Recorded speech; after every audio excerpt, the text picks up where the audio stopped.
और सारंग। ये point clear है? सबको क्लियर है? इसमें हृदय कहाँ होता है? हृदय के लिए एक लाइन लिखी थी, देखो, जीव रक्तम उरो।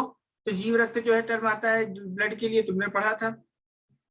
जीव और रक्त अलग अलग भी अर्थ समझ सकते हो कि जहाँ पे जान होती है और जहाँ पे रक्त होता है, लाइफ होती है जहाँ पे। तो जीव हो जाएगा, रक्तम हो जाएगा, उरो हो जाएगा। इसके लिए आता है उर्व, हृदय के लिए। ये इंपॉर्टेंट वर्ड है जो नोट्स में लिखा हुआ है। स्त्री में पुरुषों की अपेक्षा 3 अधिक होते हैं। गर्भाशय के लिए आता है जो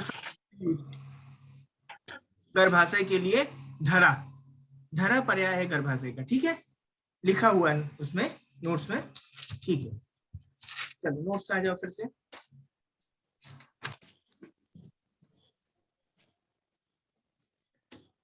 सर अमाशय को किसके जगह है सर? अमाशय को क्या?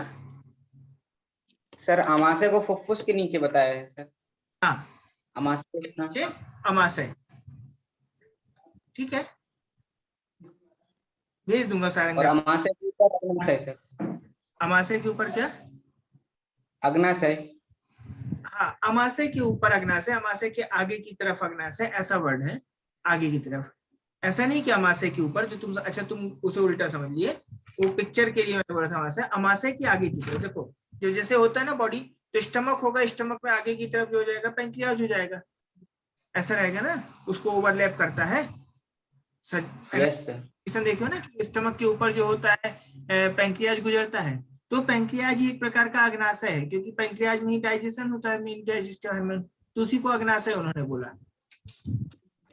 चलो आगे देखते हैं। अब यहाँ पे स्नायु आता है, तो स्नायु का डिवीजन लिखा है। स्नायु, तो स्नायु कितने होते हैं? 900 होते हैं, तुमने पढ़ा था। अब देखो यहाँ पे 600, 230 और 70। तो मैं तुम्हें एक टर्म बताता हूँ, सामग्री। सा से क्या हो जाएगा? शाखा, मां से मध्य शरीर, और ग्रीवा से ग्रीवा के ऊपर, सामग्री। तो सामग्री करके एक वर्ड याद रखना, और 600, 230 और 70 ऐसा करके याद रखना, तो याद रहेगा। बार बार प्रैक्टिस करना पड़ेगा, भूलेगा ये, प्रैक्टिस करना पड़ेगा। ये टर्म बहुत लोगों को भूल जाता है, पर सामग्री 600, 230 और 70 इस तरह करके याद रखोगे, फिर भी याद रहता है। तो एक शाखा में 150 हो जाएगी, दोनों हाथ में 150, 300 हो जाएंगी। एक पैर में 150 हो जाएंगी, दूसरे पैर में 150 हो जाएंगी। तो हाथ में 300, पैर में 300, तो शाखाओं में कितनी हुई? 600। 600 स्नायु हो गए। फिर इसके बाद बचता है मध्य शरीर, तो मिडिल ट्रंक हो जाएगा, उधर हो जाएगा, वक्ष हो जाएगा, दोनों मिला के हो जाएगा कितना? 230। फिर इसके बाद होता है ऊर्ध्व जत्रुगत, तो हमने उसे याद किया 70। तो उसमें ग्रीवा में 36 होती है, सिर में 34 होती है। देखो स्नायु जो होती है, तुमने देखा सिर पे लोग बोझा ज्यादा लादते हैं, बोरा लेके चलते हैं ना, सिर पे बहुत वजन लेके चलते हैं, तो स्नायु ज्यादा यहाँ पे होंगी ना गर्दन में, तब ना उतना लोड सह पाएंगी। तो ग्रीवा में 36 होंगी और सिर पे 34 स्नायु। क्लियर? ऐसा याद रखना, ग्रीवा में ज्यादा होंगी 36 और सिर में कितनी होंगी? 34, 34 हो जाएंगी। इसके बगल में देखो उसके भेद लिखे हैं 4, वो संख्या गिनाया है, भेद 4 होते हैं। प्रतानवती, पृथु, सुशीर और वृत्त स्नायु। प्रतानवती का मतलब होता है इलोंगेटेड, लंबी। जो इलोंगेटेड होंगी वो प्रतानवती कहलाती है। प्रतान मतलब उसी के लिए आता है, लताओं के लिए वर्ड आता है। पृथु मतलब होता है चौड़ी, जो थोड़ी सी चौड़ी होंगी, ब्रॉड जिसे कहते हैं, ब्रॉड लिगामेंट, सुना होगा टर्म, यूट्रस में आता है ब्रॉड लिगामेंट। फिर आता है सुशीर, सुशीर का मतलब होता है खोखली, हॉलो, जो हॉलो ट्यूब वगैरह नहीं होती है, हॉलो जो है सुशीर। और वृत्त स्नायु का मतलब होता है गोल।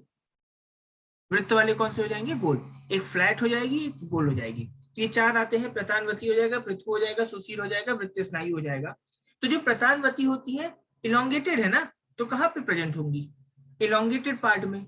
जैसे हमारा हाथ है, इलोंगेटेड पार्ट होगा ना, पैर है, इलोंगेटेड पार्ट होगा, तो शाखा, अस्थि व संधियों में। जैसे कि नी ज्वाइंट होता है ना, तो नी ज्वाइंट में क्रूसिएट लिगामेंट होता है, तुमने सुना होगा, क्रॉस करके होते हैं क्रूसिएट लिगामेंट, तो वो भी लंबे होंगे ना। तो शाखाओं में शाखाएं लंबी हैं, तो कौन सी होगी? प्रतानवती। फिर उसके बाद अस्थि, तो अस्थि भी वहीं पे होती है, फीमर है, ट्यूमर है, ठीक है, वहां पे क्या हो जाएगी? प्रतानवती। फिर इसका जो संधिया, तो संधिया क्या होती है? बड़ी हो जाती है, तो लंबी ऐसी क्रूसिएट में जाएंगी तो ठीक है। पृथु, पृथु का मतलब होता है चौड़ा। देखो सिर चौड़ा पोर्शन है ना, है ना, सिर चौड़ा पोर्शन, तो सिर में पार्श्व, लेटरल फ्लैंक्स, ये भी चौड़ा पोर्शन हो जाएगा, तो यहाँ पे हो जाएगा पृथु। पृष्ठ, पीछे की तरफ पीठ भी चौड़ा पोर्शन है, और उरह प्रदेश, चौड़ा प्रदेश है वक्ष। तो देखो एक और चीज अच्छे तरह समझ सकते हो, वो इसमें अपन को क्या करना है, सिर से लेके केवल अपर ट्रंक कैविटी में तक जाना है, वहीं पे पूरा कंप्लीट हो जाना है सिर। फिर इधर देखो पार्स, लेटरल फ्लैंक्स, फिर आते हैं उरह प्रदेश सामने की तरफ, और उसी के पीछे चले जाओ पृष्ठवंश में। तो जो अपर थोरैक्स है या अपर एब्डोमिनल कैविटी है, अपर कैविटी कह सकते हो, उसमें ही आती है पृथु, और कहीं नहीं है। एक एनाटॉमिकल पोजीशन ये याद रह जाएगी। फिर इसके बाद आता है सुशीर। तो जितने ऑर्गन्स के तुम नाम जानते हो ना, ऑर्गन्स खोखले थे ना, आशय, आशय खोखले थे, तो उनके अंदर खोखली स्नायु होगी, अमाशय, पक्वाशय, आंत्र और वस्ती। समझ गए, समझ गए? खोखले ऑर्गन में खोखली स्नायु। फिर आती वृत्त स्नायु, वृत्त स्नायु कहलाती कंडा। तो जो कंडे जानते हो किसे कहते हैं? कंडे जानते हो? गोबर के कंडे जो है उन्हें कंडे बोलते हैं। कंडे गोल होते हैं ना, कंडे गोल होते हैं, तो वृत्त स्नायु क्या हो जाएंगी? कंडरा। आजकल ना उनको भी शेप दे दिए हैं, जैसे फलों को जो चाइना वगैरह में क्या करते हैं, खरबूजे वगैरह कलिंदे होते हैं, उनको जो स्क्वायर बॉक्स होते हैं उनके अंदर भर देते हैं तो स्क्वायर शेप ले लेते हैं। तो जो गोबर के कंडे आते हैं, खाद आती है, उसको भी उन्होंने रेक्टेंगुलर फॉर्म में कन्वर्ट कर दिया है, जिससे स्पेस कम खाए और ट्रेवल आसान हो जाए। तुम देखना उसमें अमेजन वगैरह में या फिर कहीं भी, तो उनको भी शेप दे दिए हैं रेक्टेंगुलर रूप में, कि ट्रक में जब उसे कन्वे किया जाता है तो वो स्पेस कम खाए। ठीक है, याद करने के लिए पहले से याद करो। प्रतानवती कहाँ पर होंगी? लंबी अस्थि और संधि। ठीक है, पृथु कहाँ पर होंगी? पृथु तो बहुत आसान है, याद रह सकता है। सिर, पार्श्व, पृष्ठ, उदर प्रदेश और कौन सा हो जाएगा? हाँ ठीक है, हो गया। फिर इसका सुशील कहाँ होती है?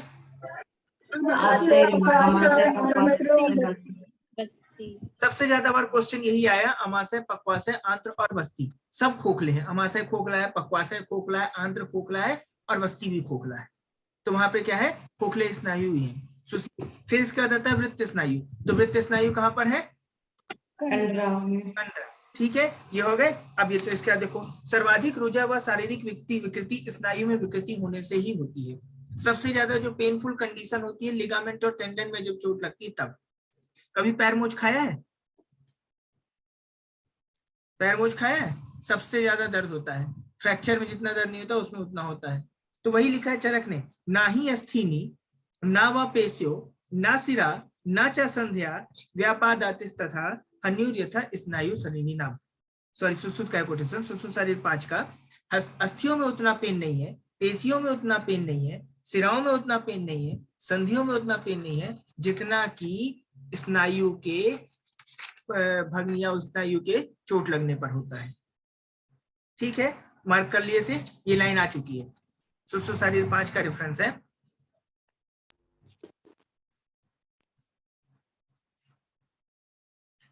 स्नायु का जो मैंने 600, 230 और 70 तुम्हें पढ़ाया है ना, इसके लिए कोटेशन आता है, षष्ठी कट्यायाम पृष्ठे अस्ति पार्श्वोपष्ठी। याद करने की जरूरत नहीं है, तुम लोग एक आध बार संहिता में दिखा दूंगा, मार्क कर लेना, या सुश्रुत शरीर से खोल के उसे लिख लेना। क्योंकि जो जैसे मान लो लिखा है षष्ठी कट्यायाम, षष्ठी कट्यायाम, तो इसका क्या मतलब है? क्या मतलब है? कितना नंबर आएगा वो? षष्ठी 60। जैसे कटी में 60 हो जाएगा, पृष्ठ में काउंटिंग किया, उरस में किया, इतना डिवीजन की जरूरत नहीं। जब हम संहिता में पढ़ेंगे तो इसे वहीं पे पढ़ेंगे। बस यहाँ पे एक मेन डिवीजन देख लेते हैं। ठीक है, अब इसका नेक्स्ट पेज में आओ। नेक्स्ट पेज में आते हैं सिरा। तो स्नायु पढ़ ली, सिरा पढ़ ली। तो सिरा कितनी होती है? 700 होती है। तो इसमें एक टर्म आता है मूल सिरा। मूल सिरा मतलब मेन जो होती है, फिर उससे उठ के जो दूसरी चलती है। तो मूल सिरा कितनी होती है सुश्रुत के अनुसार? 40। धमनी तुमने 24 पढ़ी थी, याद रखना। हाँ, धमनी 24 पढ़ी थी। ये सिरा की बात चल रही है। सुश्रुत के अनुसार सिरा 40 होती है और काश्यप के अनुसार 10 होती है। देख लिए, काश्यप के अनुसार मूल सिराएं कितनी है? 10, क्योंकि सुश्रुत के अनुसार कितनी है? 40। अब इसमें एक टर्म आता है उद्गम स्थल।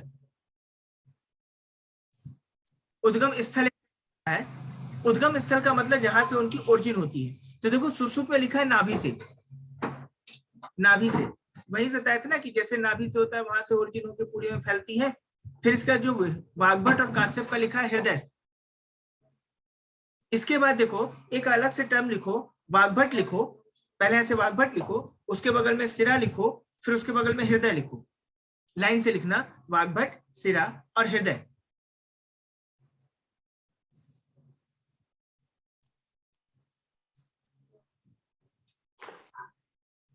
वाग्भट, सिरा, फिर हृदय।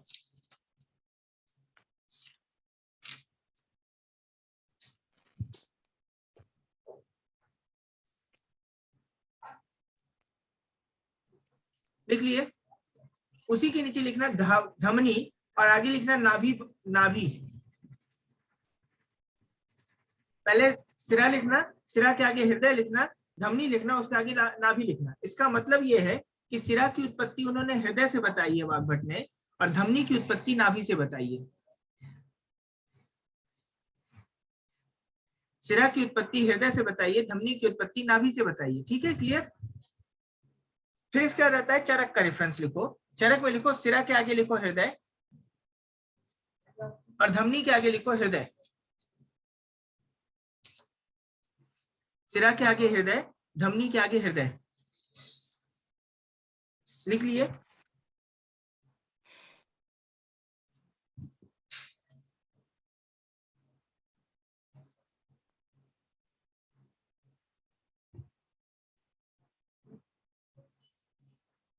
और सुश्रुत का लिखो सिरा और धमनी का मूल नाभि। सिरा और धमनी दोनों ने नाभि बोला है उनका मूल। सिरा और धमनी का मूल नाभि।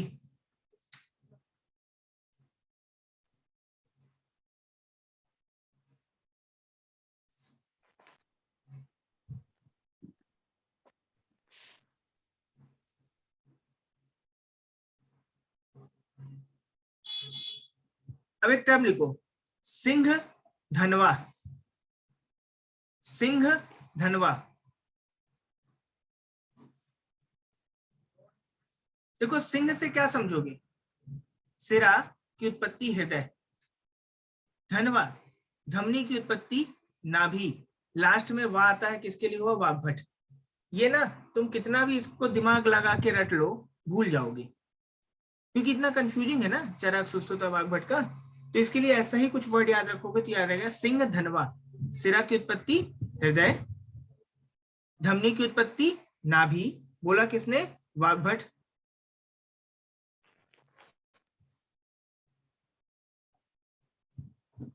ठीक है, लिख लिए।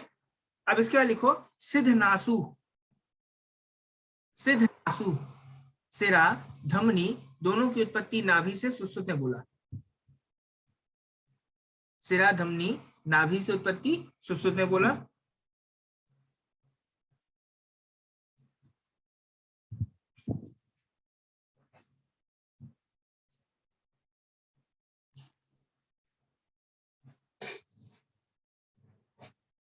सिद्धच याद करना, सिद्धच। तो सिरा धमनी की उत्पत्ति हृदय से चरक ने बोली।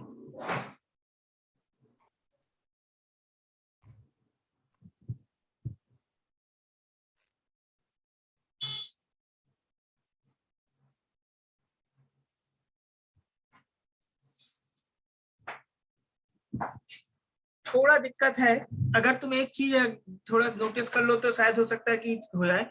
सिरा धमनी का मूल नाभि, नाभि वर्ड आता है सुश्रुत में, और इसी का हृदय वर्ड आता है चरक में। तो अगर इतना भी याद कर सकते हो तुम, याद रह जाएगा तो ठीक है। सूना याद कर सकते हो। सुश्रुत ने नाभि बताया दोनों का मूल, और चरक ने हृदय बताया दोनों का मूल। सूना हृदय, सूना हृदय चरक का, अगर ये याद रख लो तो भी तुम्हारा अच्छा कॉन्सेप्ट। थोड़ा ये जो सिद्ध नासु सिद्ध हच ये याद करना थोड़ा मुश्किल है, पर सूना हृदय चरक का याद कर लोगे तो बच जाओगे।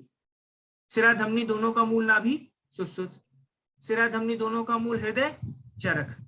बस वाग्भट में थोड़ा सा दिक्कत आती है। वाग्भट में तुम सिंह धनवा याद रखना। सिरा की उत्पत्ति हृदय है, धमनी की उत्पत्ति नाभि है, वाग्भट ने बोला। अगर सिरा सिरा वर्ड का याद करना है ना तो मैंने याद किया था सीनासु सिंह चकवा, पर ये इतना भूल जाओगे तुम, छोड़ो, तुम इतना ही बस याद करो सूना हृदय चरक का। ठीक है, तो याद रह जाएगा।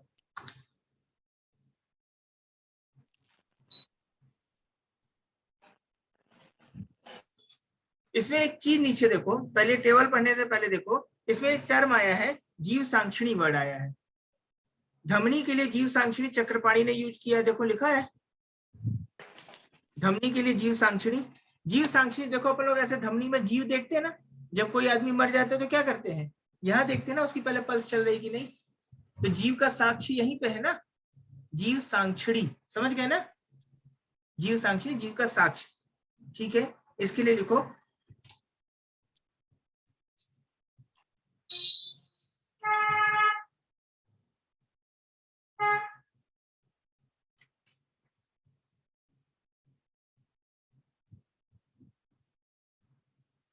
इसमें ऐसे टर्म लिखो, चक्रपाणी ने धमनी के लिए बोला है, ये तो लिखा हुआ है चक्रपाणी का धमनी, और सुश्रुत ने नाभि के लिए लिखा है, लिखो सुश्रुत ने नाभि के लिए।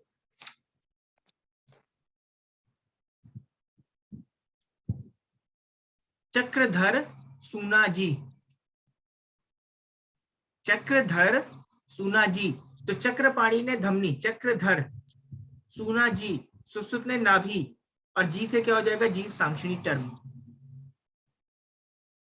चक्रधर सूनाजी। ठीक है, क्लियर है। धर से वहां एक वर्ड और लिख सकते हो, सारंगधर। चक्रपाणी प्लस सारंगधर दोनों ने धमनी के लिए बोला है जीव सांक्षिणी, चक्रपाणी पर प्लस सारंगधर, चक्रधर पूरा उसी से है, चक्रपाणी, धर का वहां पे सारंगधर है, और किसके लिए बोला है, धा से धमनी भी हो जाएगा, सुश्रुत ने नाभि के लिए। अब आ जाओ मूल सिराओं में आओ, तो सुश्रुत की 40 होती है, काश्यप की 10 होती है, और धमनियां कितनी है सुश्रुत की मूल, 24। ठीक है। डिवीजन में देखो, वात वहा, पित्त वहा, कफ वहा, रक्त वहा, तो वात के लिए अरुणा वर्ड आता है, ये तो मालूम ही है, ये क्वेश्चन आ चुका है, मार्क करो अरुणा। पित्त के लिए नीला आता है, ठीक है समझ जाओगे। कफ के लिए श्वेता आता है, और रक्त के लिए लोहिता, ताम्रा या रोहिणी, ठीक है ये पढ़ा हुआ है तुमने। उनका वर्ण भी उसी से रिलेटेड है, अरुण है, नील है, गौर है, रक्त है, ठीक है। इसकी प्रकृति जो होती है, वात के लिए कोई टेम्परेचर नहीं, मैंने पहले बताया था ना तो उष्ण ना तो शीत है, वो तो जिसके साथ रहती है उसका हो गया, तो उसको छोड़ दिया। पित्त वहा उष्ण होती है, रक्त वहा वाला क्वेश्चन गलत करोगे। नाट्य उष्ण शीत, नाट्य उष्ण शीत, पायल अपूर्वा तुम लोग वीडियो ऑन करो, पवन, नाट्य उष्ण शीत, ये कहाँ लिखा 10-10 डिवीजन होती हैं, तो टोटल कितनी होगी, 175 175, 10 डिवीजन है तो 40 हो गई ना, और ये शाखाओं में जब जाती है तो 175 175 पूरी शाखाओं में डिवाइड हो जाती है, ठीक है। इसके बाद देखते हैं शरीरगत वेद्य व अवेद्य सिराएं। देखो अब यहाँ पे देखो शाखागत में कितनी होती है, ये वेद्य सिराओं का मत देखो तुम, अवेद्य सिराओं का यहाँ पे जो लिखा है 400 136 164, सामग्री 400 136 164, पीछे तुमने 36 और 34 याद किया था ना, पीछे याद किया था 600 230 और 70, और 70 का डिवीजन देखा था 36 और 34, ऐसे ही देखा था ना। यहाँ थोड़ा सा डिफरेंस है, 136 है, पर ये पोस्ट के लिए 400 136 164, 36 और 64 दो टर्म याद रखना लास्ट का। सामग्री 400 136 164, बार बार बोलो, इसी तरह याद रहेगा, और कोई तरीका नहीं इसका याद करने का। तो टोटल हो जाती है 700। वेद्य सिराएं छोड़ दो, अवेद्य सिराएं होती है 16 32 50, पढ़े हो कहीं 16 32 50, कहाँ? भाव प्रकाश की वो 16 32 50। आज से बोलो। भाव प्रकाश के अनुसार वह विभाग करते हैं। बाला तरुणी प्रौढ़ा ये पढ़ा था। फिर इसका जो मैथुन काल देखा था वो इसमें आता है 16 32 50, और ये 16 32 50 आता है टोटल 98 अवेद्य, टोटल 98 मार्क करो, क्वेश्चन कई बार आ चुका है 98।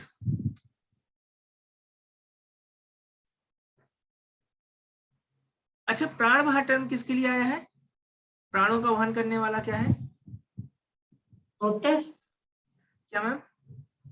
रोटस होते हैं ना प्राण। प्राणों का वहन करने वाला धमनी, ये आश्रया ही धमन्या प्राण वहा, ऐसा टर्म लिखो, यद आश्रया ही धमन्या प्राण वहा, जो धमनियों को आश्रित करके प्राणों का वहन होता है, प्राण वायु। ऑक्सीजन को कौन कैरी करता है? हमारी बॉडी में ऑक्सीजन कौन ले जाता है? धमनिया। आरबीसी ली जाती है ना, हार्ट धमनिया, ठीक है, धमनियों में ब्लड होता है, तो वही तो लिखा है, यद आश्रय ही धमनिया प्राण वहा, जिनका आश्रय करके, धमनियों का आश्रय करके प्राणों का वहन होता है, यद आश्रय ही धमनिया प्राण वहा। ठीक है, यहाँ पे लिखा है सभी सिराओं को सर्व दोषों का वहन करने के कारण सर्ववाह कहा है। सिराओं को सर्ववाह कहा है, धमनियों को प्राणवाह कहा है। आर्टरी में ब्लड जाता है ना, आर्टरी में ब्लड गुजरेगा और ब्लड ऑक्सीजन को लेके जाता है, ऑक्सीजन के लिए प्राणवाह। तो यद आश्रय ही धमनिया प्राणवाह, धमनी प्राणवाह होती है, जबकि सिराएं सर्ववाह होती है, सभी का वहन करती है, चाहे वात हो, चाहे पित्त हो, चाहे कफ हो।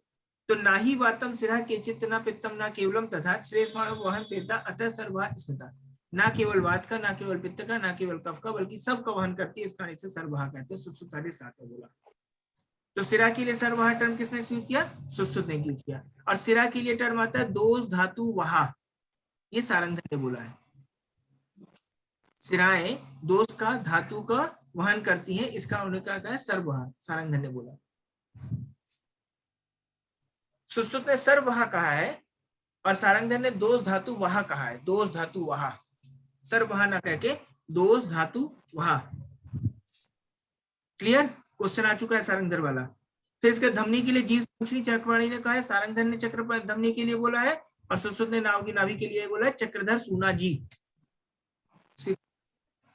फिर इसके बाद आता है सिराएं।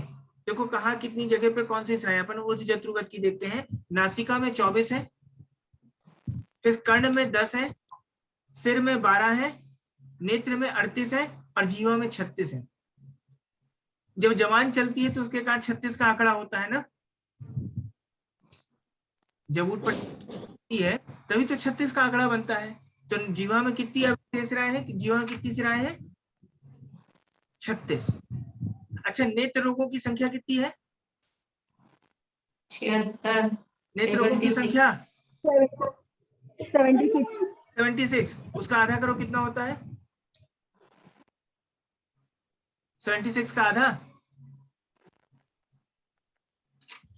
36। नेत्र में सिराएं कितनी है?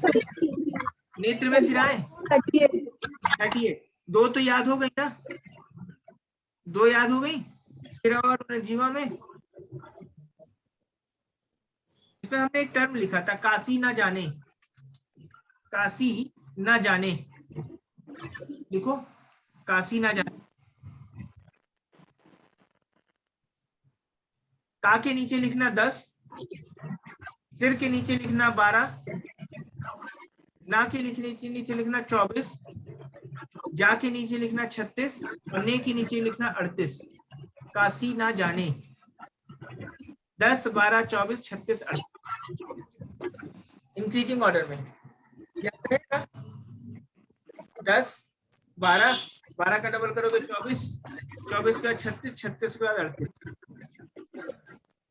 2 तो तुम्हें याद हो गए लास्ट के, जीवा और नेत्र, बाकी थोड़ा बहुत याद रख लेना, प्रैक्टिस कर लेना। सुश्रुत धमनी एवं स्रोतस सिराओं से भिन्न मानते हैं। सुश्रुत एनाटॉमी के थे ना, उन्होंने बोला सिरा अलग होती है, धमनी अलग होती है और स्रोतस भी अलग होते हैं।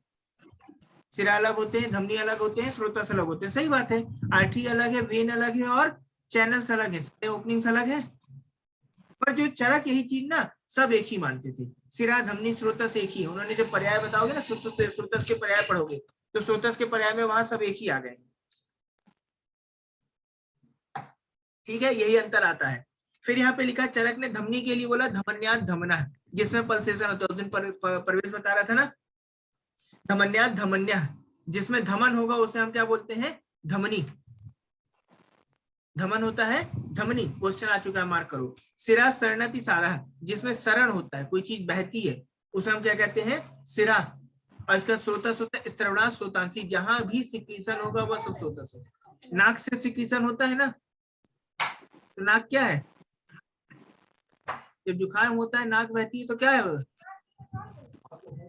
स्रोतस। जब कोई मार देता है आंख से आंसू बहते हैं तो वो क्या है? स्रोतस।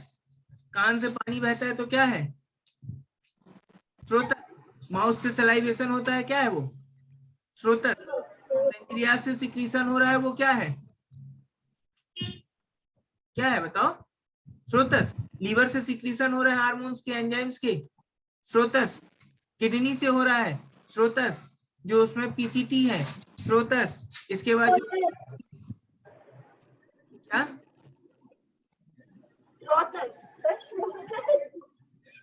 क्या क्या बोली?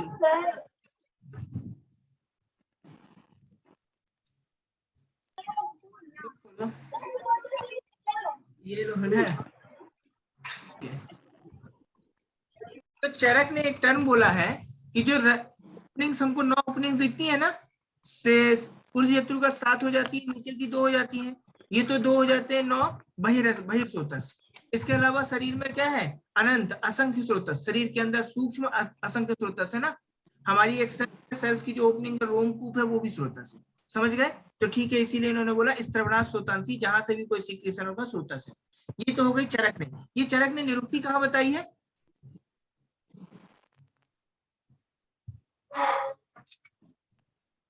कहाँ बताइए? ये क्वेश्चन आता है, चरक ने निरुक्ति कहाँ बताई इनकी? की, स्रोतस की, और साथ में क्या है? आद्य 10 महामूली में। ठीक है,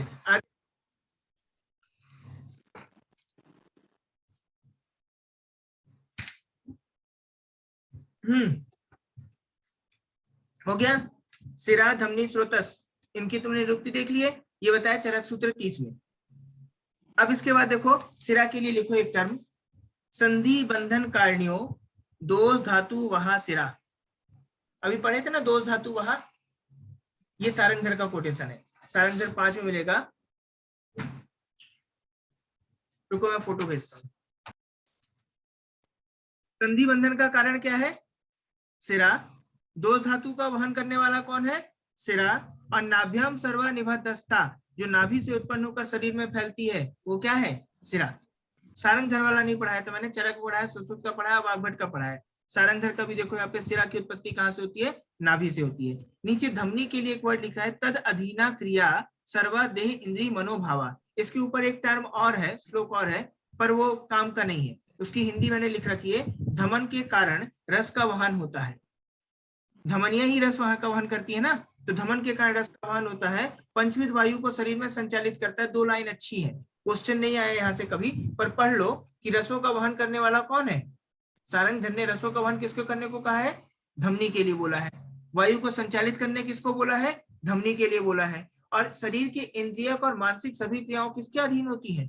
धमनियों के अधीन होती है। कैसे? थोड़ा सा मुझे कोई कॉन्सेप्ट समझाओ थोड़ा इसका। ये जो बोल रहा है कि इंद्रियां और मानसिक क्रियाएं जो होती है धमनी के अधीन होती है, कैसे? तुम्हारी ऑक्सीजन सप्लाई, क्या? जब तक ऑक्सीजन सप्लाई नहीं करेगा तब तक हम मतलब सेंसेस में ही रहेंगे। हमारा फिर से बोलो, फिर से बोलो। Proper oxygen. सर ब्रेन को जब तक ऑक्सीजन सप्लाई नहीं मिलेगी तब तक हमारे सेंसेस काम नहीं करेंगे। वो तो एक बहुत छोटा टर्म हुआ, ऑक्सीजन एक छोटा टर्म हुआ इसके लिए। अच्छा बताओ, जो इंडोक्राइन हार्मोन होते हैं, इंडोक्राइन हार्मोन थ्रू ट्रेवल करते हैं? ब्लड के थ्रू, आर्टरी के थ्रू ट्रेवल करते हैं ना। वेन्स में जब उनका काम खत्म हो चुका होता है, जब आर्टरी से मूव करते हैं टारगेट ऑर्गन में, तब तक वो अपना एक्टिव फॉर्म में होते हैं। जब वेन से वो डिस्ट्रॉय होते हैं तो उनका कोई काम ही नहीं। इसीलिए यहाँ पे धमनी के लिए बोला है, शारीरिक, ऐन्द्रिक एवं मानसिक सभी क्रियाएं। शरीर की कोई क्रिया करना है उसके लिए तुम्हें हार्मोन चाहिए, ऐन्द्रिक क्रियाएं करना है उसके लिए हार्मोन चाहिए। ऐन्द्रिक मतलब यही इंद्रियां, चक्षु इंद्रिय, कर्म इंद्रिय, ये वाली इंद्रियां। और इसके साथ जो है मानसिक, तुम्हारा जो मेंटल स्टेटस, सेरोटोनिन हार्मोन जो है, ये डिप्रेशन के लिए रिस्पॉन्सिबल होगा। लेकिन वहीं पे जो अदर हार्मोन होंगे वो क्या करेंगे? तुम्हारे मेंटल स्टेटस को अच्छा बनाए रखेंगे ना। समझ गए ना? यहाँ नहीं हार्मोन लेवल की बात कर रहे हैं। भले इन्होंने पूरी उसको एक्शन को ना समझाया हो, पर ये जानते थे कि धमनियों के द्वारा ही ये कंट्रोल होते हैं। ठीक है, फिर इसके कहते हैं धमनी के अधीन है। पेशियों में आओ, पेशियों में जब जाते हैं तो धारियों के बल एवं अवस्तंभ के लिए आवश्यक है। अवस्तंभ मतलब उनकी स्थिति को बनाए रखना, पिलर की तरह काम करना। तो धारियों के फल एवं स्तंभ के लिए आवश्यक है। तो पहले जो पेशियां होती हैं वो क्या है, लिगामेंट और टेंडन, वही चीजें इसमें आ जाएंगी। फिर मांस में प्रविष्ट होकर वायु पेशी को विभाजित करती है।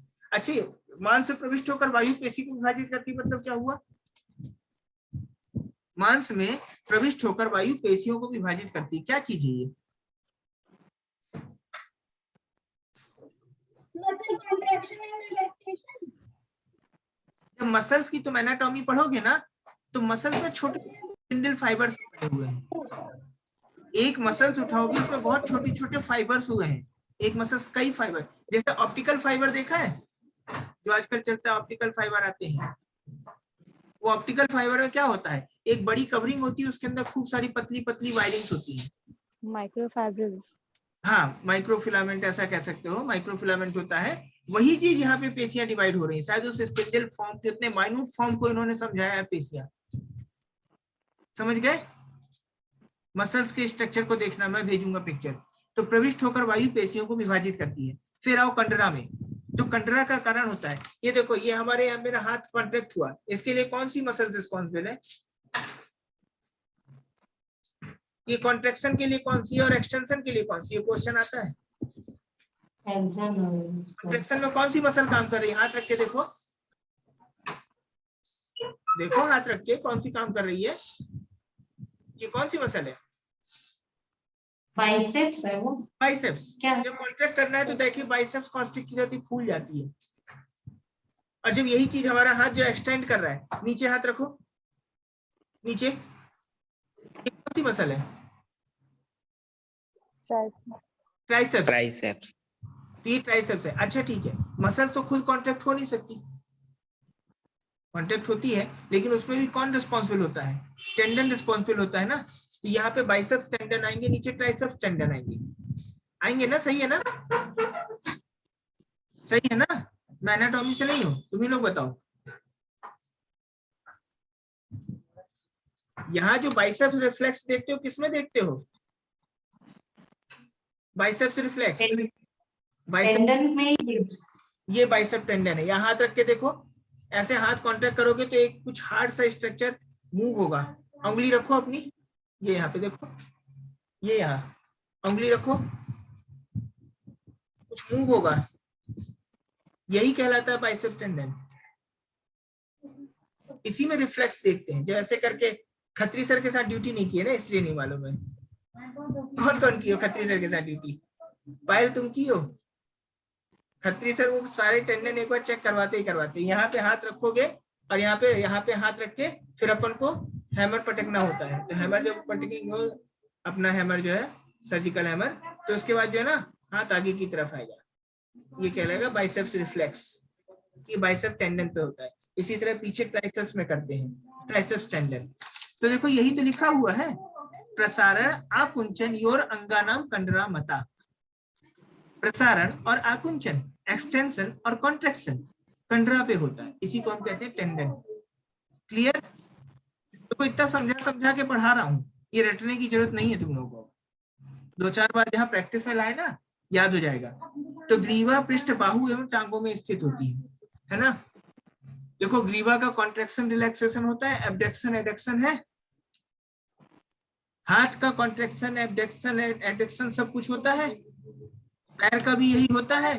पर क्या मिडिल ट्रंक का कोई पोर्शन मूव होता है? नहीं होता ना। तो फिर टेंडन कहाँ है? ग्रीवा, पीठ, बाहु और टांग में। समझ गए? ठीक है, रटना नहीं है। इसके बाद देखो यहाँ पे शरीर का पोषण, शरीर का पोषण लिखा है नोट्स में जो मैंने भेजा है। सिरा तथा धमनी का मूल नाभि है, तुमने भी सुश्रुत में देखा था, सुश्रुत में पढ़ा था, सूना हृदय का। तो सुश्रुत के अनुसार सिरा और धमनी का मूल नाभि, चरक के अनुसार सिरा और धमनी का मूल हृदय। तो देखो सारंगधर भी यहीं पे लिख सकते हो तुम चाहो तो, सुश्रुत और सारंगधर का सूना हृदय चरक का, तो कुछ बना लेना उसमें सारंगधर जोड़ लेना। तो सिरा और धमनी का मूल नाभि, तो वैसे भी